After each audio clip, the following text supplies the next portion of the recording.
Hello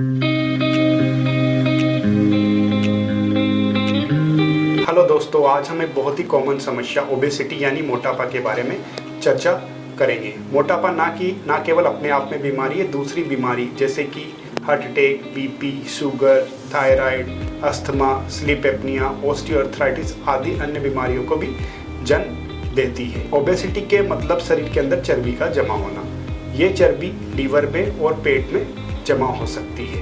यदि ये पेट में जमा होती है तो वहाँ से ये फ्री फैटी एसिड लीक होते हैं और ये लीवर में चले जाते हैं। लीवर में भी खुद चर्बी बनती है और लीवर से चर्बी के छोटे रूप जिसे कि VLDL बोलते हैं वो लीक होता है और ये हार्ट की धमनियों में आ जाता है और वहाँ जमा हो जाता है, जिससे कि हार्ट अटैक के चांसेस बढ़ते हैं। ओबेसिटी को नापने के लिए हम एक पैरामीटर लेते हैं जिसे कि बॉडी मास इंडेक्स बोलते हैं।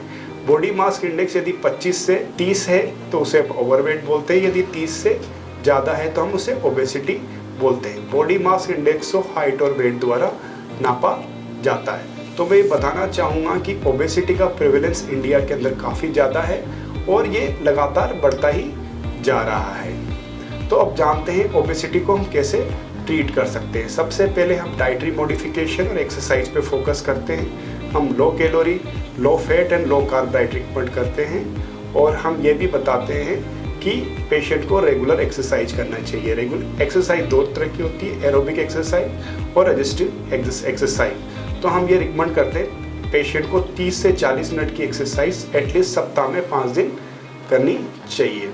यदि lifestyle modification and dietary modification के द्वारा वेट लॉस अचीव नहीं होता तो हम कुछ मेडिसिन रिकमेंड करते हैं।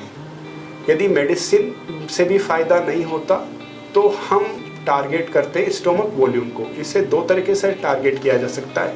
आइदर हम इसका वॉल्यूम एंडोस्कोपी द्वारा कम करते हैं और आइदर सर्जरी द्वारा।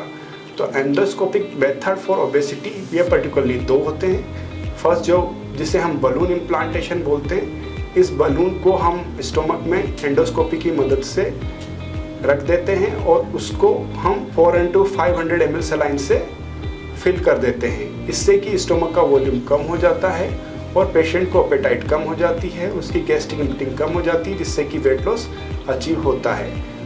बलून को 6 महीने से 1 साल के लिए रखा जा सकता है और इसमें से कुछ बलून ऐसे आते हैं जिनका वॉल्यूम भी हम एडजस्ट कर सकते हैं यदि वो रिक्वायर होता है। तो बलून से होने वाला वेट लॉस अराउंड 10 से 15% होता है। यदि किसी का 10% वेट लॉस भी हो जाए तो वो ओबेसिटी कॉम्प्लिकेशन को रोकने के लिए काफ़ी होता है। जो दूसरा मेथड है एंडोस्कोपी द्वारा, उसे हम बोलते हैं एंडोस्कोपिक स्लीव गैस्ट्रोप्लास्टी। ये बहुत ही पॉपुलराइज मेथड है।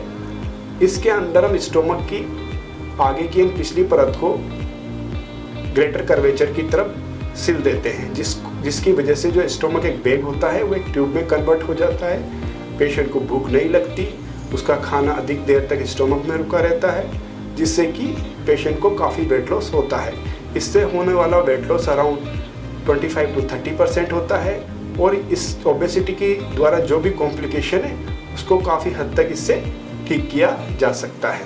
इसका फ़ायदा यह है कि स्कारलेस सर्जरी है और इसके अंदर पेशेंट की रिकवरी बहुत फास्ट होती है। पेशेंट को अगले दिन ही डिस्चार्ज कर दिया जाता है और इसके अंदर जो बलून द्वारा होने वाले साइड इफ़ेक्ट जैसे कि नोशिया, वोमिटिंग, एब्डोमेन पेन वो भी काफ़ी कम होते हैं और इसकी एक्सेप्टेबिलिटी सर्जरी से काफ़ी ज़्यादा है। सर्जरी के अंदर भी हम स्टोमक का कुछ पार्ट ग्रेटर कर्वेचर की तरफ उसको हटा देते हैं, जिससे कि स्टोमक का वॉल्यूम कम हो जाता है। तो दोस्तों, मैं ये सलाह देना चाहूँगा, आप सबको अपना आइडियल वेट मालूम होना चाहिए। आइडियल वेट को हम हाइट के द्वारा भी मेजर कर सकते हैं। यदि आपकी हाइट सेंटीमीटर में कितनी है उसको आप 100 से डिडक्ट कर दीजिए, उतना आपका आइडियल वेट होना चाहिए। यदि आपका आइडियल वेट से आपका वेट ज़्यादा है तो आपको dietary modification and lifestyle change करने की आवश्यकता है और यदि इससे भी नहीं रुकता फिर हम मेडिकेशन पे जाएंगे और फिर आप एंडोस्कोपी द्वारा एंडोस्कोपिक ट्रीटमेंट को भी चूज कर सकते हैं। उसके रिजल्ट भी काफ़ी अच्छे हैं। ओबेसिटी एंड ओबेसिटी से होने वाली कॉम्प्लिकेशन के बारे में जानकारी लेने के लिए, इसके ट्रीटमेंट के बारे में जानकारी लेने के लिए आप हमें हमारे YouTube चैनल, फेसबुक, इंस्टा पे हमें फॉलो कर सकते हो। Thank you.